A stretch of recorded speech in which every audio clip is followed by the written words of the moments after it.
Jaya Radha Madhava Kunja Bihari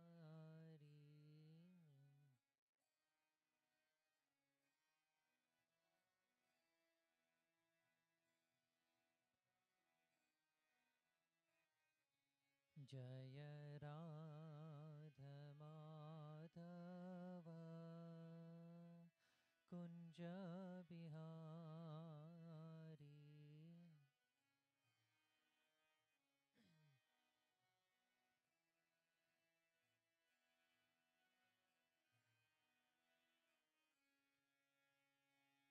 Gopi Janavallabha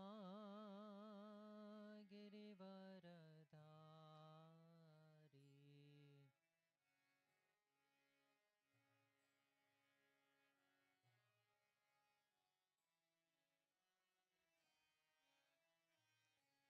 Jaya Gopi Janavallabha Girivaradhari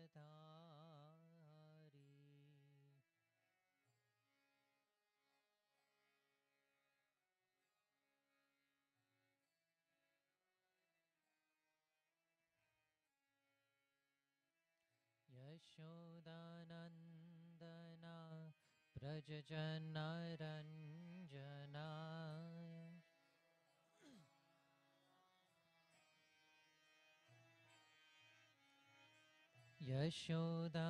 Yashodanandana Brajajanaranjana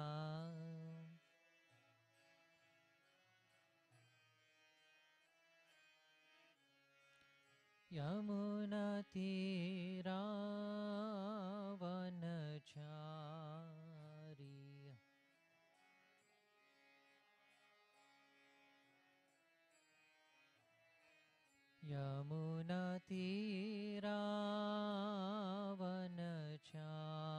Yamunatiravanachari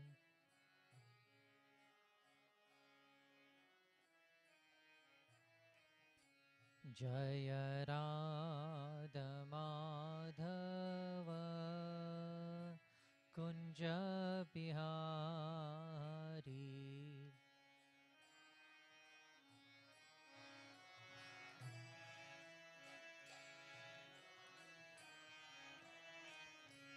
Jaya Radha Madhava Kunja Bihari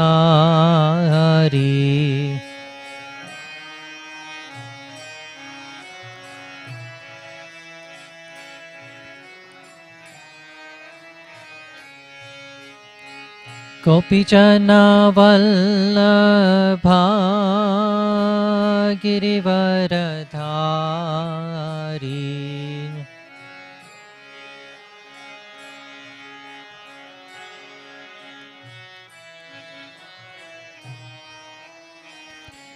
Jaya Gopijana Vallabha Girivaradhari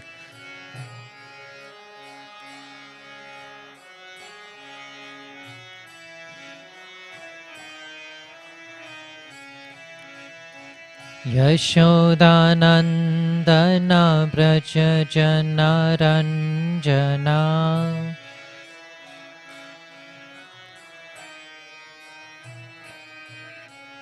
Yashodanandana Brajajanaranjana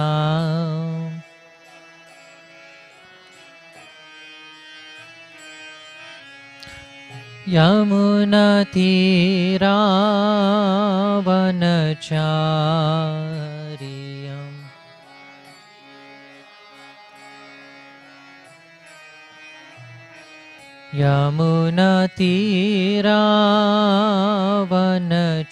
Yamunatiravanachari Yamunatira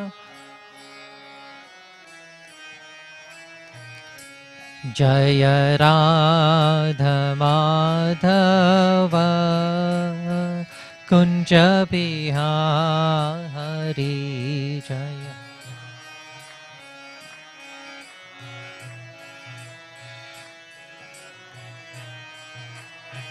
Jaya Radha Madhava Kunja Bihari.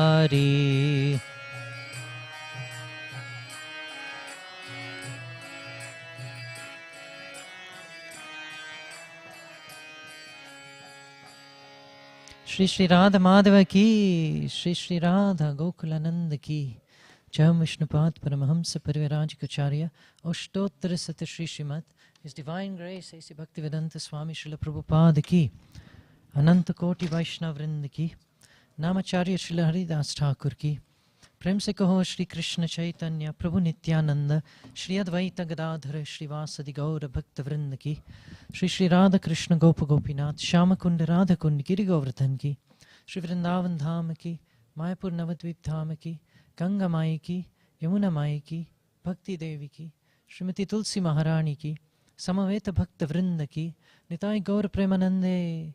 All glories to the assembled devotees, all glories to the assembled devotees, all glories to the assembled devotees, all glories to the lotus feet of Sri Guru and Sri Gauranga.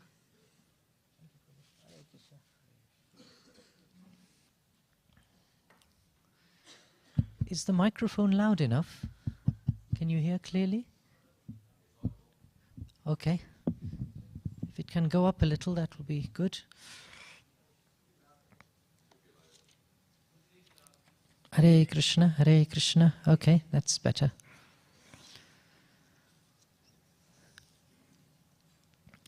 Is the verse above? Okay, good. Jaya Jaya Shri Chaitanya, Jaya Nityananda. Jaya Jaya Shri Chaitanya, Jaya Nityananda. Jaya Dvaita Chandra, Jaya Gaura Bhakta Vrinda. Jaya Dvaita Chandra, Jaya Gaura Bhakta Vrinda. Jaya Jaya Shri Chaitanya, Jaya Nityananda. Jaya Dvaita Chandra, Jaya Gaura Bhakta Vrinda. Shri Chaitanya Charitamrita ki. So today we are reading from the Madhya Leela, chapter 9, which is entitled Lord Chaitanya's Travels to the Holy Places. And today's verse is 224. Amli talaya dekhi Shri Rama Gaura Hari. Amli talaya dekhi Shri Rama Gaura Hari. Mallar deshe te aila yatha Bhattahari. Mallar deshe te aila yatha Bhattahari. Amli talaya dekhi Shri Ram Gaura Hari. Mallar deshe te aila yatha Bhattahari. Prabhuji's.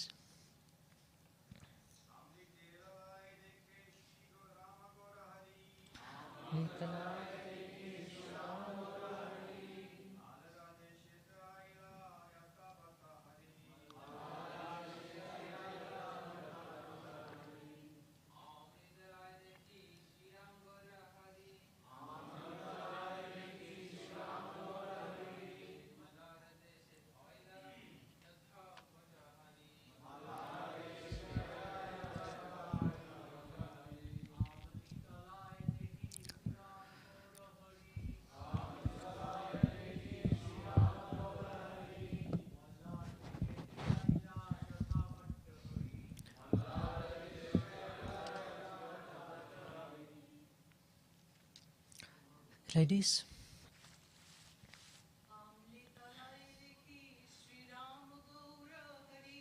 Amli talaya dekhi Shri Rama Gaura Hari.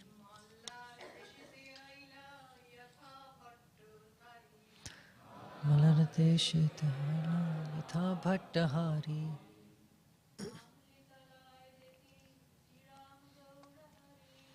Amli talaya dekhi Shri Rama Gaura Hari. Mallara deshete aila yatha Bhattahari.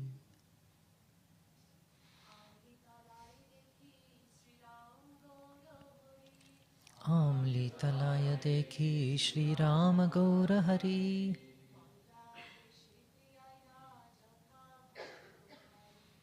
Mallara deshete aila yatha Bhattahari.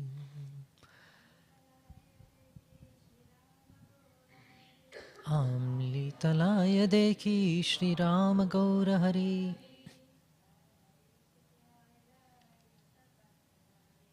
Malara deshete aila yatha Bhattahari. Amlitalaya, at Amlitala, dekhi, seeing, Shri Ram, the deity of Ramachandra, Gaura Hari, Shri Caitanya Mahaprabhu, Malara deshete, to Malara desha, aila, came, yatha, where, Bhattahari, the Bhattahari Community. Translation by His Divine Grace Srila Prabhupada. After visiting Kanyakumari, Sri Chaitanya Mahaprabhu came to Amlitala, where he saw the deity of Sri Ramachandra. Thereafter, he went to a place known as Malara Desh, where a community of Bhattaharis lived. Purport: north of Malara Desh is South Kannada. To the east are Coorg and Mysore, and to the south is Cochin, and to the west is the Arabian Sea. As far as the Bhattaharis are concerned, they are a nomadic community. They camp wherever they like and have no fixed place of residence. Outwardly they take up the dress of sannyasis, but their real business is stealing and cheating. They allure others to supply women for their camp, and they cheat many women and keep them within their community. In this way they increase their population. In Bengal also there is a similar community. Actually, all over the world there are nomadic communities whose business is simply to allure, cheat and steal innocent women. Srila Prabhupada ki. Om Jnana Timirandasya Jnananjana Shalakaya Chakshurun Militam Yena Tasmai Shri Gurave Namaha. Nama Om Vishnupadaya Krishna Prishnaya Bhutale Srimate Radha Namine.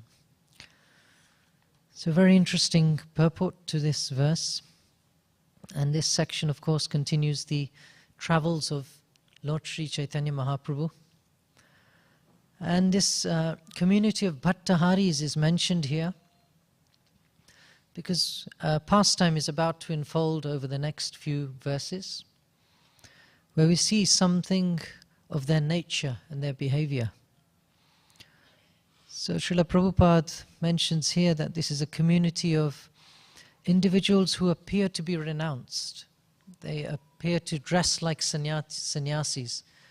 They seem to have no fixed abode, which is another trait of a sannyasi or a renunciate or a sadhu.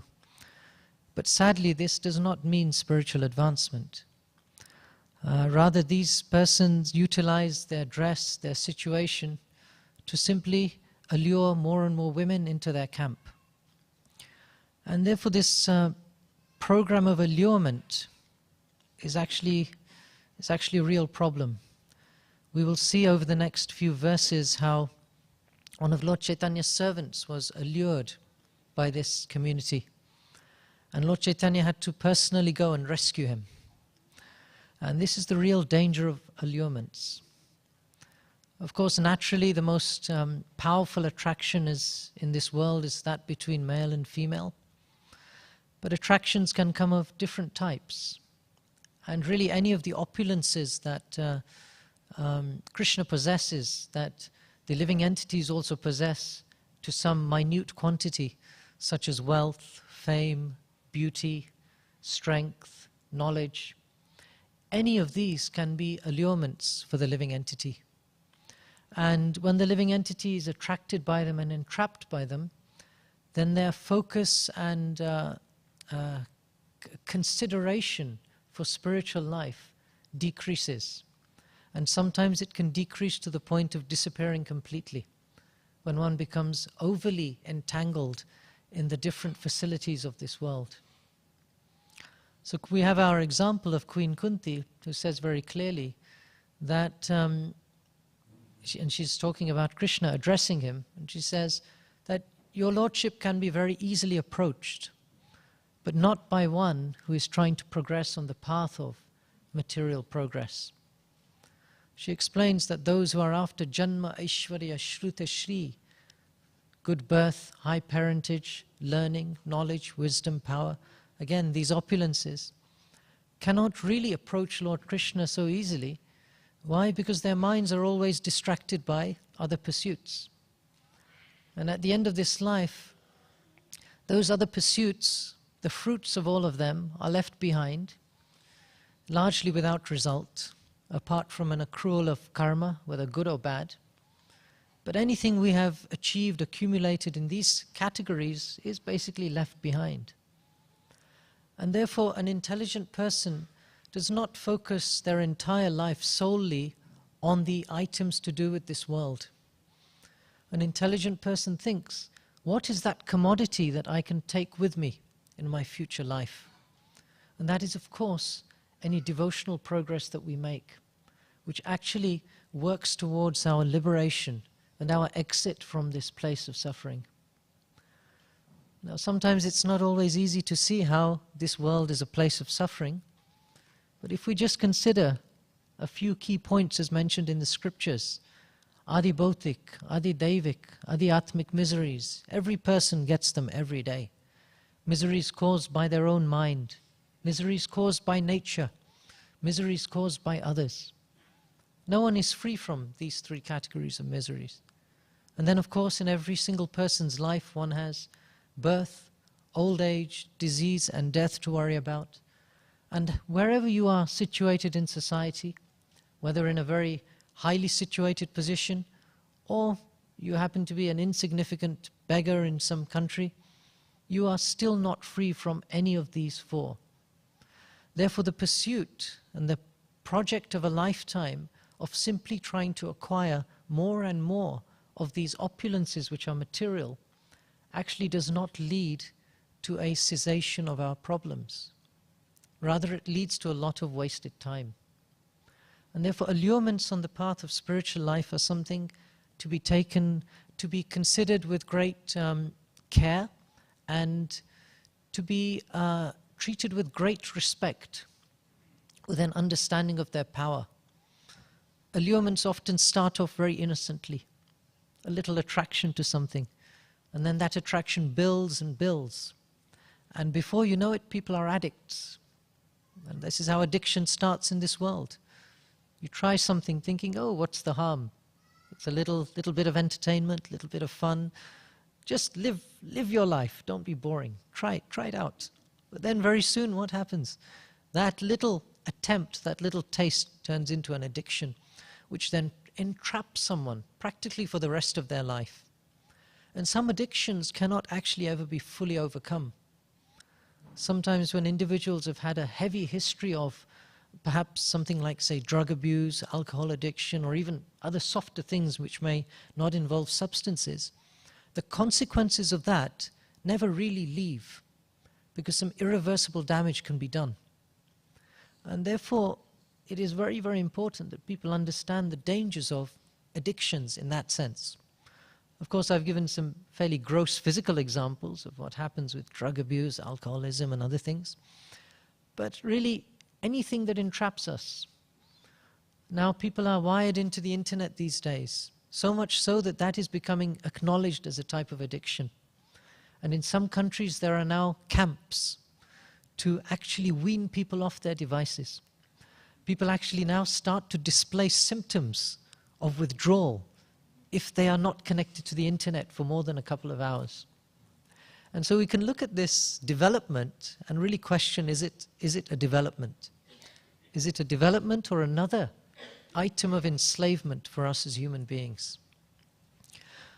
Allurements are dangerous, and therefore it said in the Bhagavatam, Mahatsevam dvaram ahur vimuktes tamo dvaram yoshitam sangi sangam mahantaste samachitta prashanta vimanyava surida sadhavo ye. That when one follows the path laid down by the Mahatmas, the great souls, they progress. They progress. But when one follows the path of those who are attracted to and enjoying women and everything that comes from that, the doorway to hell is opened. We can see that lust is a very, very powerful force in this world. And it is the most powerful force realistically. And it and all its different variations, as I explained, actually take us in the wrong direction. Our aim should be to try to go upwards, which means not necessarily physically upwards to the spiritual planet, to the heavenly planets. Of course, there are many heavenly planets. If someone desires to go there, it's quite possible to go there through a lifetime or some considerable efforts in pious activities. You can go to the planet of Indra. You can go to the planet of Brahma. You can be with the Apsaras, the Kinnaras, the Gandharvas. Many options are there. You can be on Chandraloka. But nevertheless, this is all still material world. And Shinyam Punya Martya Loka Vishanti, when that punya that got us there is finished, we're back here in this world. So again, no real benefit, no real gain. But rather, if we practice a process of uplifting our consciousness, that is an actual staircase that is well worth climbing. To progressively elevate our consciousness, our qualities, our lifestyle, our purity of conduct, that itself can be a lifetime project. Because since our appearance in this world, in this particular life, we've been taught a whole range of behaviors and patterns and norms of society. Some of those are very good, some of those are not. And therefore it is very important for us to try to distinguish which is which. Those items that help us, items to do with cleanliness, items to do with good behavior, good manners, desirable traits in society, those can be retained. They're very helpful actually, just in terms of associating within a community of devotees. But then other traits that we may have learnt along the way, that never-ending sense gratification should be the goal of your life. And in fact, you should make yourself so financially secure that you will be able to, at your command, call upon any item of sense gratification as needed at any point in your life, either for yourself or for your dependents and for your extended dependents. This is actually the propaganda of the world, that you should be so materially comfortably situated that you can have whatever level of enjoyment you would like. But sadly, there is a little problem with this, that our mind, when it is uncontrolled, actually has no real limits on its desires. And there are so many examples of persons who had a great deal, like Ravana, Hiranyakashipu and others, but they were never satisfied. Kamsa, never satisfied. And they can flip from one moment to another. They can be very saintly at one moment, and then another moment, when their desires are not fulfilled, they become, the teeth grow, the claws come out. They can be ferocious Rakshasas. And that's a symptom of this world. Therefore, this pursuit of sense gratification and the philosophy that has taught us, keep trying to feed your senses at every moment, is a philosophy that very much takes us through that doorway of degradation. And therefore some renunciation, some austerity is required. It's required in any material sphere also if you wish to be successful. Any successful businessman practices austerity of certain things. They're spending all their days and nights thinking of how to grow the business. They practically never take holidays. I don't know if there are any budding entrepreneurs here. Maybe you can relate to this. But it's not a 9-to-5 job. It's a full-time occupation, and no one pays you for it either. But you have, at the end, the light at the end of the tunnel is that you'll have a large conglomerate, a large empire that works and runs. But that occupies your entire day, occupies all your energy. And therefore we have to be very careful as to what exactly our priorities are in this world. To come to Krishna, to go back to Krishna, who himself is actually the husband of the goddess of fortune, is actually a project far, far more important than our attempts to acquire a little bit of Lakshmi Devi's mercy in this world. We all need a certain amount to survive. And according to our status, our situation, yes, each person has their different needs. The question comes really, at which point have your needs now transformed into aspirations or greed? At which point have your needs turned into greed? And that line is not so easy to determine. Once greed has developed, that very much is the beginning of the path of the downward spiral, because that can never be satisfied. One acquires one item, then needs another, and another, and another. So this principle of being allured in this world, we should treat it with respect and great concern. And it can be very useful to just take a moment, maybe at times like this, at Janmashtami, when we are hoping to welcome Krishna into our lives. Let's consider for a moment, how much space in our lives is there actually for Krishna? If you walk into a room and it's completely full, you can barely enter, you can barely function. Maybe during Janmashtami you may have seen many crowded places. So just think, you're inviting Krishna into the room of your mind, the room of your heart. But if there's absolutely no space for him there, because everything else is going on for you materially, and it is full of functions and interactions and projects and agendas, what on earth is Krishna going to do if he turns up? There's just no space for you to engage in a meaningful conversation and an engagement with him. So we can consider and start maybe the process of decluttering. Decluttering our consciousness is necessary to have focus. Ekeha kurunandana, it is mentioned. That one needs, as explained in the Gita, a single-minded focus if we're going to achieve anything in life. Bahu shaka hi anantascha buddhayo vyavasayanam. When one's intelligence is many-branched and we're trying to achieve multiple items, some of which are completely temporary and some of which may be eternally connected, we end up quite confused. Hare Krishna. I'm here. Hare Krishna. So this is what's needed, a clear, single-minded focus. And then we will have success. Bahushaka leads to a confused mind. And so if we try to focus at times like this, especially at Janmashtami, if we try to clean out some of the cobwebs in our mind, we can actually evaluate a little bit. What is actually necessary for my welfare? What is actually necessary for my spiritual progress, not just in this life, but in future lives? This is such a nice example. In this verse alone, we get hints of many important principles. There is a focus on this particular community, which is described as a nomadic community. Now, throughout the world, there are different communities.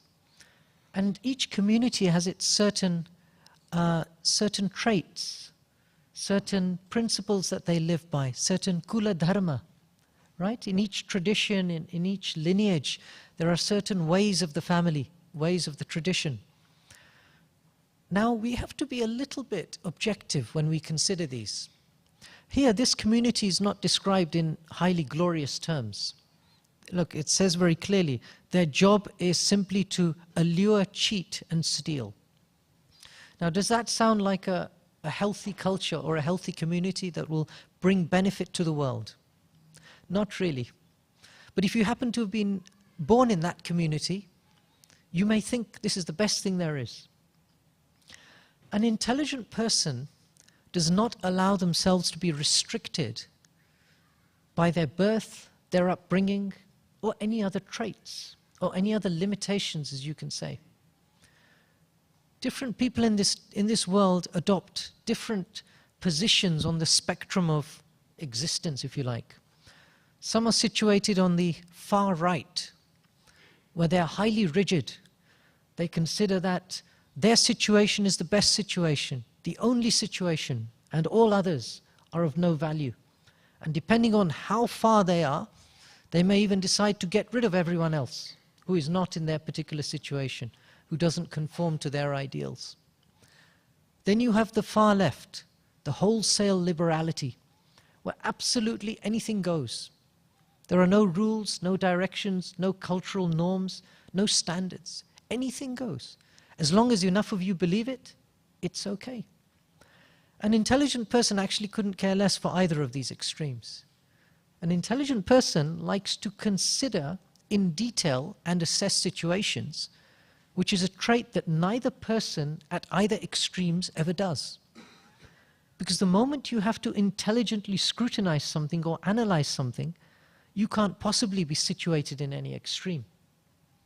You adopt an extreme so that it furthers your own agenda. And therefore in spiritual life we find some people who don't really pay any attention to where they're situated and what they do. They kind of just go along with the flow. Then there are some others who are fanatics. They consider that my path, my religion, my God, my process of worship, my rituals, this is the only thing that's valid. And anyone else should be killed in extreme cases. Or anyone else is a blasphemer and should not have a right to exist even. Let's be a little more intelligent than this. Let's actually learn from Scripture what the traits are of genuine spirituality. Genuine spirituality is that path which allows us to cultivate a loving relationship with God. God is not the property of any person. He's not the property of any family, and He's not the property of any country, or even any religion. But that religious process that allows us to explore and find out about God is a very valid process that is worth accepting and pursuing in our life. We have, through the Vedic literature, the chance to understand so many details about the Lord. So much information about the Lord. So much information about the process of purification. If we've accepted the principle that through a lifetime and maybe lifetimes of contamination in this world, we have some purification to undergo, then the next logical step is to accept a process that allows us to start cleaning our consciousness, to start rectifying some of the wrong connections that have been made. And this rectification will actually allow us to be very valuable members of society. One example, as we mentioned here, of this community, which you could consider, the traits of this community will not really help you advance. So each of us is from a particular community and has our own background.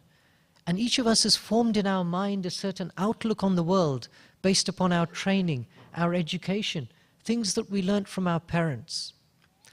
It is very useful at times like this, Janmashtami, to consider which of the traits that we have picked up are actually going to be useful for the next phase of my journey. Which traits have I learnt from my culture that are useful? And which traits are not useful? That is also something that's very, very worth considering. We don't like to, because we've assumed that our culture is me. But it's not. We are individual spirit souls. In this birth, we're in this culture. In the next birth, we'll be in a different family, maybe in a different country, maybe born as a member of a religion we despise in this current life. Can you really say, I am this, I am that? Absolutely not. There are so many millions of species of life that we will also explore. Whatever attachments you have as a human in this life are simply for this life. No guarantee what will happen in the next life. Rather, you can understand that in the next life, we will acquire a particular body according to the consciousness we've cultivated. So if we honestly look at this process and consider ourselves, we may be able to make certain observations. We may make the observation that actually I'm by nature a very angry person. Now, maybe not to anyone here, you all seem peaceful and calm and saintly, but maybe you have moments. Maybe you have moments that anger does erupt. And you may think that, okay, I tend to get angry more often. And maybe in these last couple of weeks I've got angry more than necessary. And you may consider, what is it that's driving this? Now in the Gita, a whole sequence is given, right? Dhyayato vishayan pumsam sangatsteshu pajayate sangat sanjayate kama kama krodha vijayate. By contemplating the objects of the senses, one develops attachment to them. From attachment, lust develops. And from lust, anger comes. Typically, when you have some lust for a particular item and it's not fulfilled, the next option is anger. Why can't I have it? Why can't I get it? Why don't they do this for me? Why doesn't he do this? Why doesn't she do this? And then anger comes because we've now formed expectations of what we expect others to do to have our desires satisfied. And maybe those others are not just people, maybe they are Krishna. Why doesn't Krishna give me what I want? Isn't it so simple? Why does he give him this and doesn't give me this? And then person becomes angry. From anger, intelligence is bewildered. And when intelligence is lost, one falls down again into the material pool. So there's a whole sequence of degradation described. If we take as an example anger, why are we angry? And if we come to the conclusion that it's because of some unfulfilled project of sense gratification I have in my mind, let's start to deal with the root cause. The root cause is this project of sense gratification that I have surrendered to. I must acquire this, I must acquire that. Now, most people will not like to think this. Why? Because this line of rectification requires some hard work. It requires some deep internal consideration of the very things in our heart that we don't want to think about. And it may even require that we make some changes in our consciousness and our behavior. And for a materially minded person, this is extremely difficult to do. We normally expect everyone else to change. We normally expect the world around us to change. We would like the planets to align in a certain way so that things go favorably for me. But we may not consider that actually, amidst all the constant change and arrangements of this world, maybe what needs to change is my consciousness. Because when our consciousness is connected to Krishna, it actually comes out of the limits of this material world. When our consciousness is connected to Krishna, and our thoughts, actions, words, deeds, activities, choices, decisions, all have Krishna included in them, then our life actually becomes auspicious in a way that we cannot even imagine. Auspiciousness is something whereby some positive progress takes place.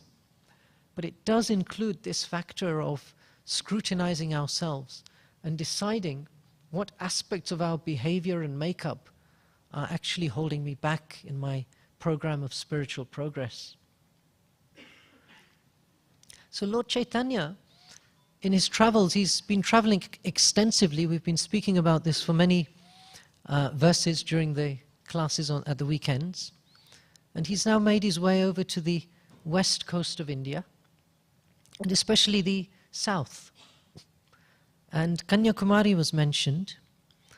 And Kanyakumari is the southernmost tip of India. I don't know if any of you have been there. Has anyone been there? Kanyakumari. 3 oceans meet there. It's a special place. And Lord Balaram went there also. We see in these pilgrimages, Lord Caitanya travels to many places. He visits many temples of Lord Vishnu. He visits many temples of Lord Ramachandra.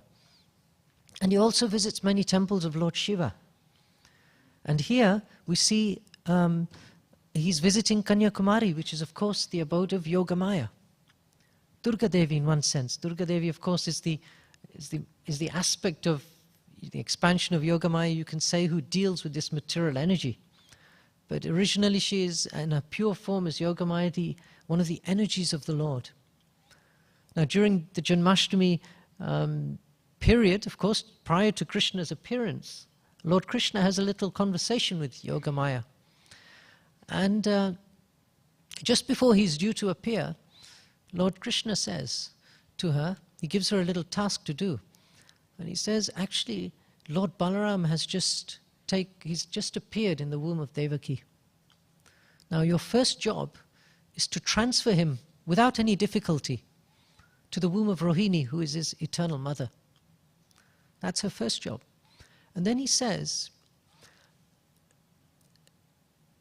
over time, you will be known by different names in different places. And there were 12 different places, expansions of Yogamaya.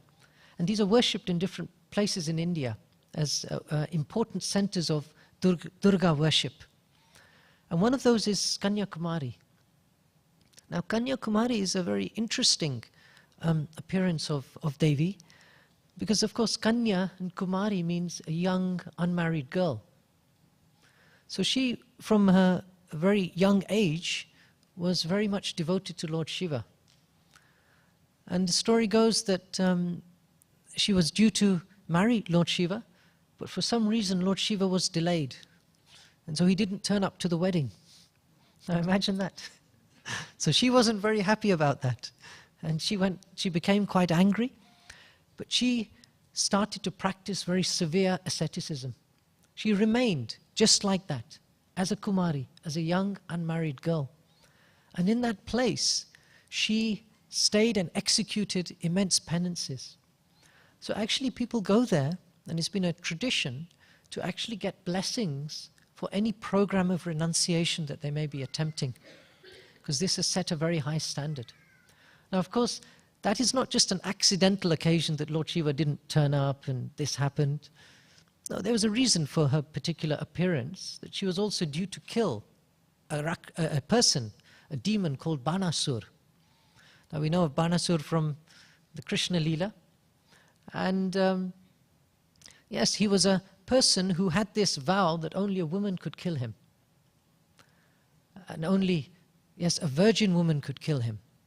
And therefore, she was born for that destruction, for his destruction. And therefore rid the world of a great problem, because he was causing havoc. And even though his arms had all been chopped off during a fight, still he was a ferocious individual. So there's so much history about that particular place. And what's interesting is that Lord Caitanya is visiting all these places. He visits numerous temples of Lord Vishnu, numerous temples of Lord Ramachandra. Just in this verse it was mentioned in Amlitala. Now I'm not sure exactly where that place is, what the modern name of that town or place is, but there's a deity of Ramachandra there. And that whole region is very, very much replete with Lord Ramachandra's presence and his pastimes.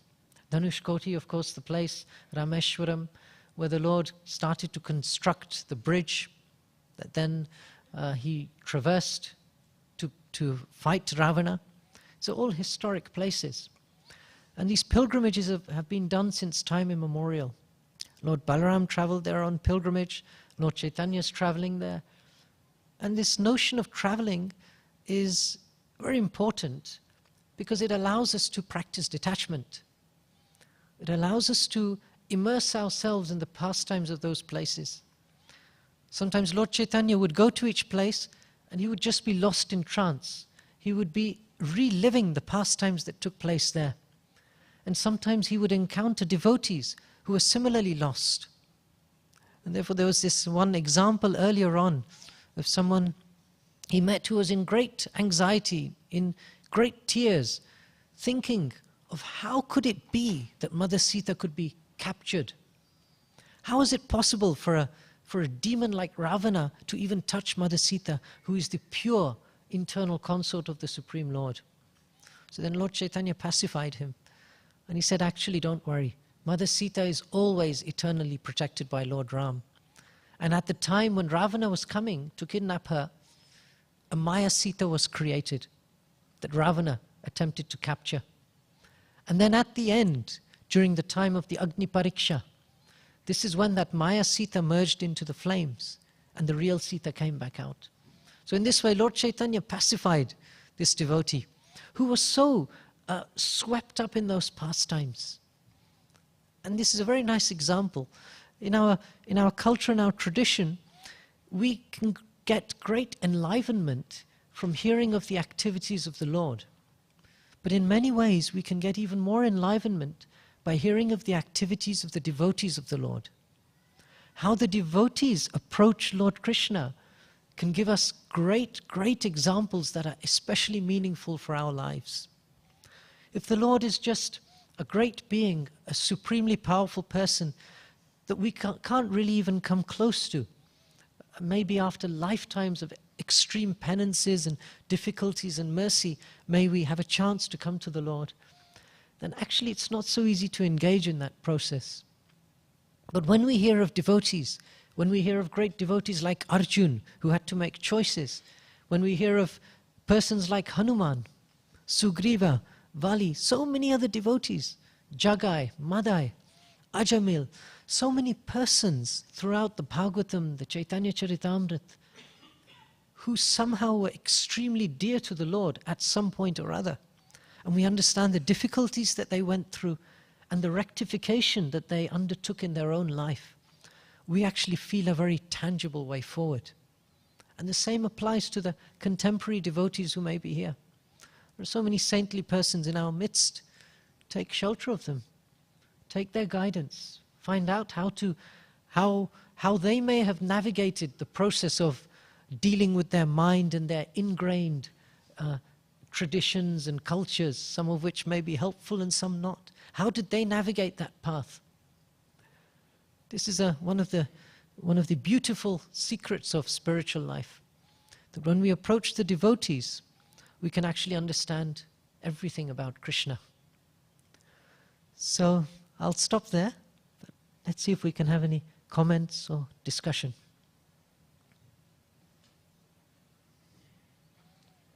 Questions? Yes, Srinivas Prabhu?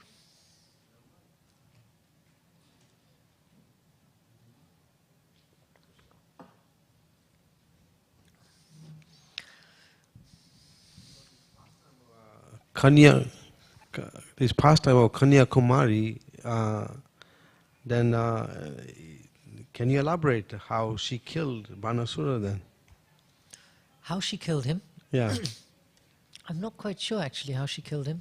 But she is in her ferocious form. When you see her in that form of Bhadrakali or in any of her Durga manifestations, she's carrying some pretty sharp-looking weapons.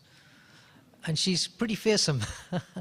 She's quite capable of... It's said she just destroyed him in an instant, actually. She's supremely powerful. She doesn't actually require a normal program of fighting or anything like that. She just finished him off. But if anyone knows actual details of any battle that took place, maybe you can share them. Yes, Antaranga Prabhu?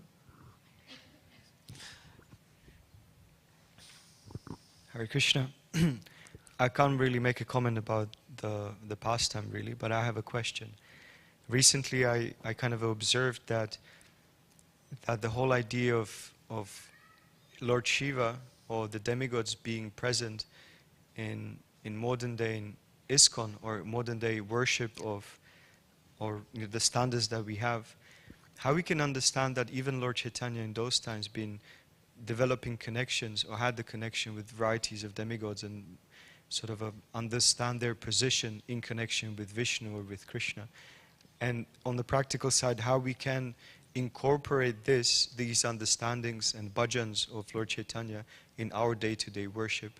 Because there's one saying, I don't know really who said that, is that there's nothing more powerful than the idea which time has come. The idea which the time has come, or the time has come for a particular idea to manifest itself, is nothing more powerful than that. So it almost seems that there's almost like a impetus for appreciation of varieties of demigods like Lord Shiva or demigoddess Durga. So how we can understand this? What does it mean for us?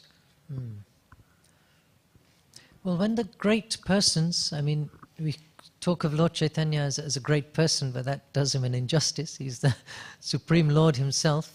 Krishna Varanam Tusha Krishnam Sangopangastra Parshadam Yagnai Sankirtana Prayarya Jantihi Sumedasaha.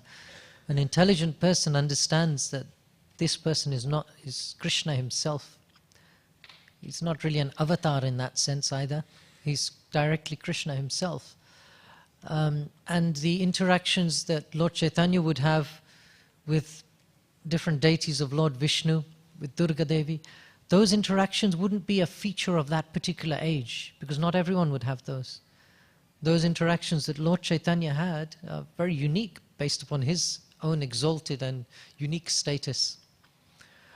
So we can't really draw a comparison in that sense. It is useful to make a slight distinction between demigods in general and Lord Shiva and Parvati. They are not to be considered as demigods in the standard sense. We can put them in the terminology of demigods based upon how the majority of people treat them. Right? Most people approach Lord Shiva or Durga Devi for the sake of material results. They want something from both of them. They want great wealth, or they want a good husband, good wife, whatever it is. Both of those persons are approached for these purposes. And so in that sense we call them demigods, and Lord Shiva is Ashutosh, so he gives people what they want. He's very easily pleased. But we should not forget that he is in a slightly different category to other demigods. He is Vishnu himself actually, except Kshiram Yatha Dadivikara Vishesha Yoga, that just like milk is transformed into yogurt by the action of acids, so Lord Shiva, because his expansions are in contact with matter, directly in contact with Durga Devi, he is not considered in that same direct transcendental form as Vishnu. So only in that sense do we see some kind of distinction. So I wouldn't quite say that we should analyze Lord Shiva and Parvati in the normal way we would analyze demigods. We should have great respect for both of them, because Lord Shiva can help us tremendously in our spiritual lives. He's not interested in his own glorification. He's extremely happy when Lord Krishna is glorified. And practically every single dham you go to, it is a recommended feature that one first takes shelter of the form of Lord Shiva that guards that dham. Kshetrapal Shiva, and so many others are there. You know, you have that in Gopeshwar Mahadev, and Vrindavan, in Mayapur, and many places in the south. That's there. In some temples it's recommended that you take shelter of Hanumanji before you can enter, or Ganeshji. These are all different parts, different items of the way we can access the mercy of the great persons. So we should always have a very, very healthy respect and a deep, deep appreciation for Lord Shiva, who is Vaishnavanam Yatha Shambhu. Of the Vaishnavas, he is the topmost Vaishnav. And as I just mentioned, our progress in spiritual life depends upon our association with Vaishnavas. So we should not definitely exclude Lord Shiva from that category. It is quite a different matter to start worshipping Lord Shiva as an independent project. There is actually no need for a devotee who is practicing spiritual life to worship either Durga Devi or Lord Shiva for any purpose. There is no need. But that is not the same as saying that there is no need to offer respects. We must always offer respects. And if there is any service we can do and we are requested to do, we should do that also. But to require a program of specific worship of Durga Devi or Lord Shiva is not required, because our focus is given to us by our parampara, by Srila Prabhupada, is that when we worship Lord Krishna, when we worship Lord Vishnu, every single other person is satisfied.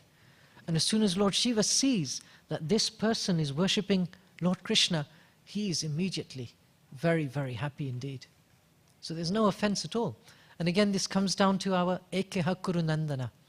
How much time do we have in our day, in our life? We can barely even read the Bhagavad Gita. That itself is a major challenge. What to speak of reading the Bhagavatam, reading the Chaitanya Charitamrita, and then engaging in a program of home worship, involving the worship of Vishnu. Just the worship of Lord Krishna in our altar at home can involve 26 hours of the day. Do you have time to worship anyone else? So it's not in any way an offense to not make the regular worship of Lord Shiva or any demigods part of our daily routine. No, we focus on Krishna, we follow the simple process, and we please everyone. Sarvarhanam achyuteja. Yatha taror mula nishechanena tripyanti tat skanda bhujopashakah pranopaharachya tendriyanam tataiva sarvarhanam achyuteja. We water the root of the tree, and in this way all the leaves, twigs, branches are all nourished and satisfied. So some thoughts there. Yes, Coco?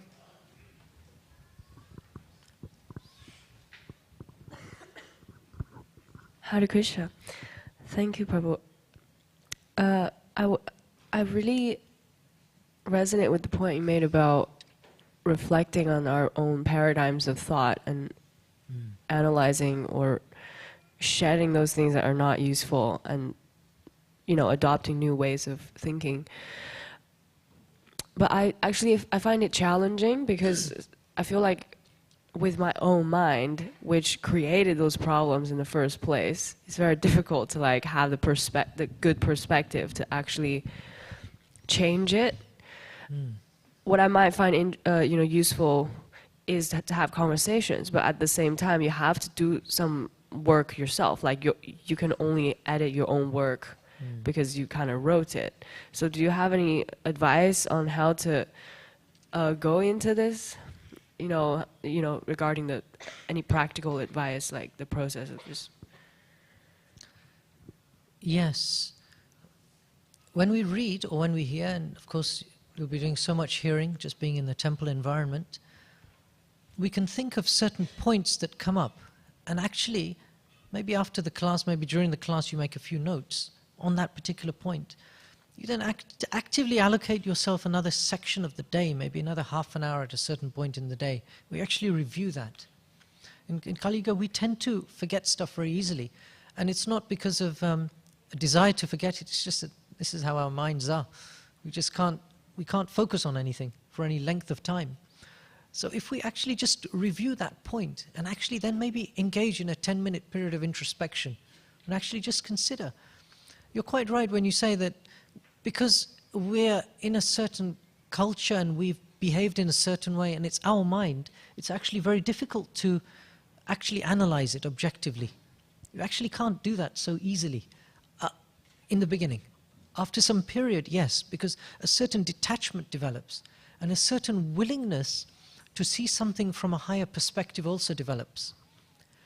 Until that happens, we can take hints from the Shastra. Now, in our day-to-day reading or in hearing lectures, we'll come across many points, but they will be fed to us in an unstructured manner, in a way that if we start implementing each of them, we will get totally confused. Because in any person's growth, in any person's spiritual growth, there has to be a progression. And a new person who walks in through the doors of the temple receives different instructions to someone who has been practicing and chanting for 25 years. But they may both read the same page of the book. Now, that same page of the book may well give them different ideas. But in our life, we do need a program of growth which is overseen not by our scrutiny of what we hear, but by an independent person also. And therefore, one of the most important points we make in spiritual life is that we should look for a guru. We should look for someone who can actually personally guide us. Now, that is typically not the Diksha Guru. That will be a Shiksha Guru. Shiksha is the person who teaches. The Diksha Guru may not have so much time to do that, although the Diksha Guru may also give great pertinent words and great pertinent enabling messages to us, and indeed direct mercy that allows us to proceed further. But largely our growth is taken care of by senior persons who may act on behalf of such a guru and will actually help us progressively move forward. That needs to be tailored for each person. Sometimes we think that we can put in place a program. So anyone joining the ashram goes through this program. That's kind of useful. It's kind of useful, but only if it's done intelligently, because not everyone is the same. And certainly those coming to Krishna consciousness have all come from all different backgrounds, different mentalities, different issues that they're having to deal with. And each person needs a special arrangement that allows their progress to take place. And often it depends upon having in your life examples of devotees who just by looking at them or seeing their conduct, you feel, I want to move forward. That is often the biggest factor which can override even philosophical instructions that we hear.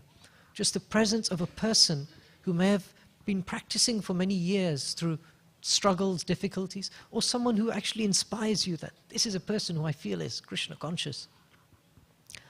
There are plenty of individuals like that in ISKCON. So don't think we have to go on a magic hunt around the world. They exist in many, many places. There are many exalted devotees in this community, even in this room right now, that we can take great inspiration from. But we should think actively of having a directed program in our life. And that means we should be actively attempting to hear lectures, to look for someone who will eventually be our spiritual master. That is also an important aspect. Letting our mind judge our mind may not be the best way forward. Because one of the Guru's jobs is to cut through the nonsense that's in our mind. The disciples' speculations, thoughts, the Guru has this unenviable job of cutting through all that. And yes, it can be a little painful, but it's exactly what we need to hear sometimes. We need someone to give us a good kick and say, get on with it. Stop wasting your time, do this, do that, do this. We need that at some points in our life. And so if we take that guidance and we actually seek that kind of mentorship, that will be of great help in our life. Thank you. We had a few more hands up. Srinivas Prabhu? You've got the story? Okay. Okay. He became infatuated. He became infatuated with her beauty and asked for her hand in marriage. Kanyakumari denied, but he insisted. In his anger, he attacked her, and a fierce battle ensued between the two. Finally, she killed Banasura with a divine chakra yuddha. Okay. Jai. A divine chakra? Chakra yuddha. Okay. That sounds like quite a... Okay. Something you don't want to be on the other end of. Like quite a ferocious weapon. Yes, he went after her, and that's part of the story. But it's very interesting because Banasura was a great devotee of Lord Shiva. So there's a whole interesting link there. But of course, when he realized who she was, he then offered her his apologies. He then surrendered at that point. But yes, the story is long. Any other questions, comments? Yes, Mataji? Actually, just wait 1 second. She's coming with the mic. The demons, they are Krishna devotees also. Krishna's devotees? My question is, the demons, like Hiranyakashipu, no sé qué, bueno, me da igual. They are Krishna devotees also. Yes, sometimes. Sometimes. Yes, fundamentally they're his devotees, but they definitely don't act like his devotees during a lot of their life. So during those periods we should not confuse them and consider that their behavior is within the devotional realm. We should consider them to be demoniac, which is the actual term used in the Srimad Bhagavatam or in our scriptures in general. Ravana we should consider to be a demon. We should not consider him to be a devotee. But in a tattva sense, to get a higher perspective, we can understand that yes, underlying it all, they are devotees. It's Jai and Vijay. But in this particular manifestation, they retained great enmity.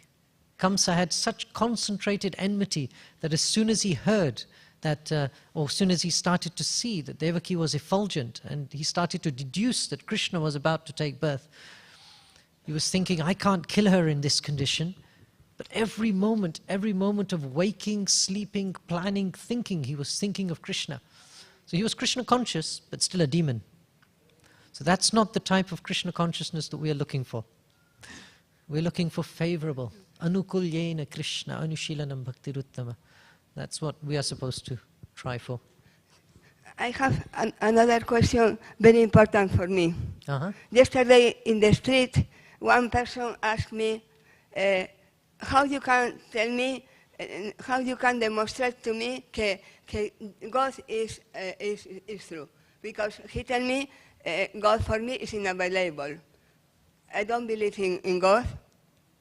You can demonstrate to me that God is here, that is true, that Krishna is true.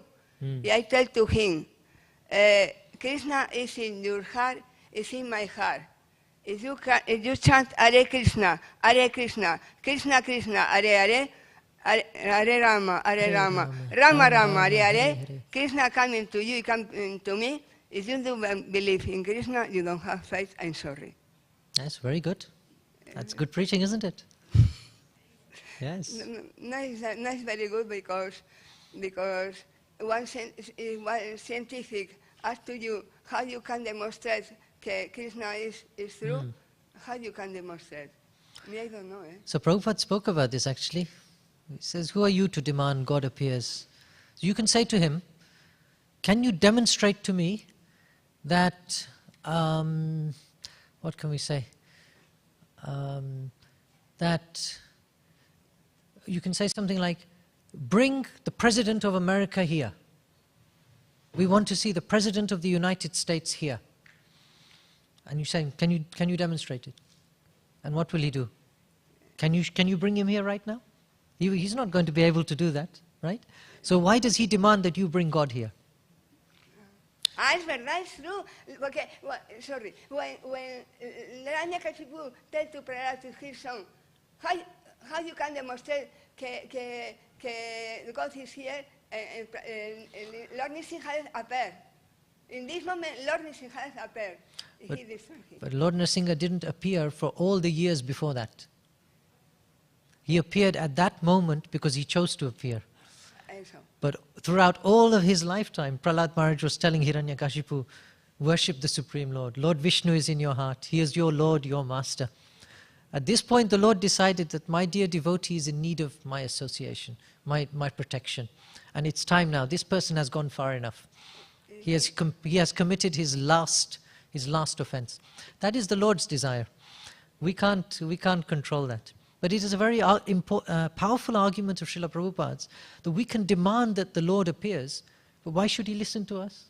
If you demand that the President of America appears, or if you demand that the Queen, the King, turns up in front of you, gives you audience, why should they listen to you?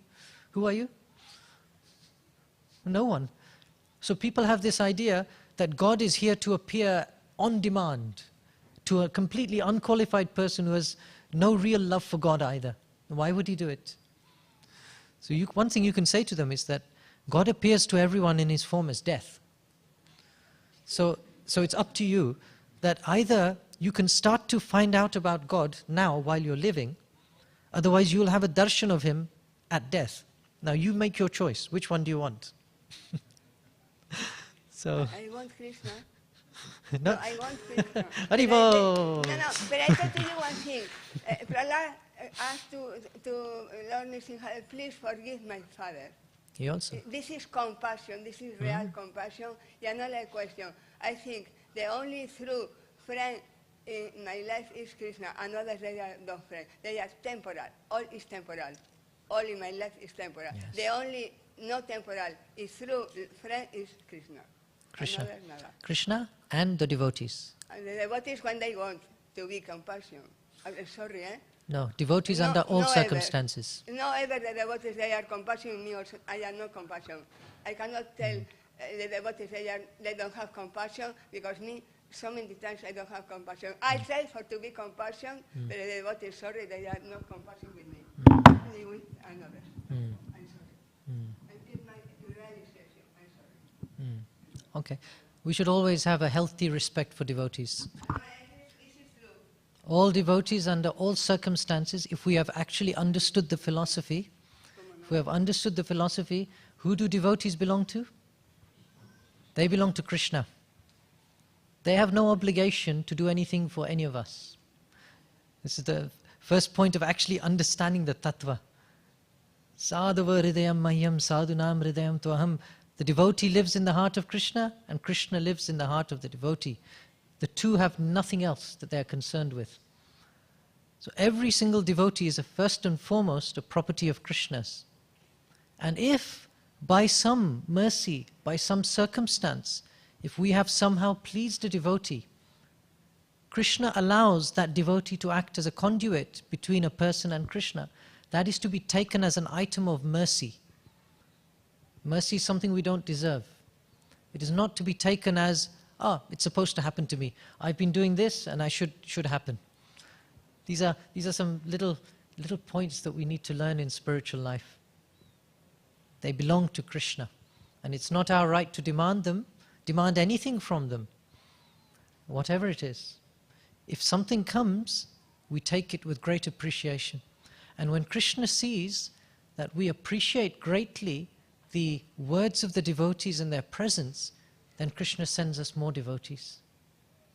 But he wants to see that we're ready for it. So thank you. Thank you. Okay? Shri Chaitanya Charitamrita ki, Srila Prabhupada ki.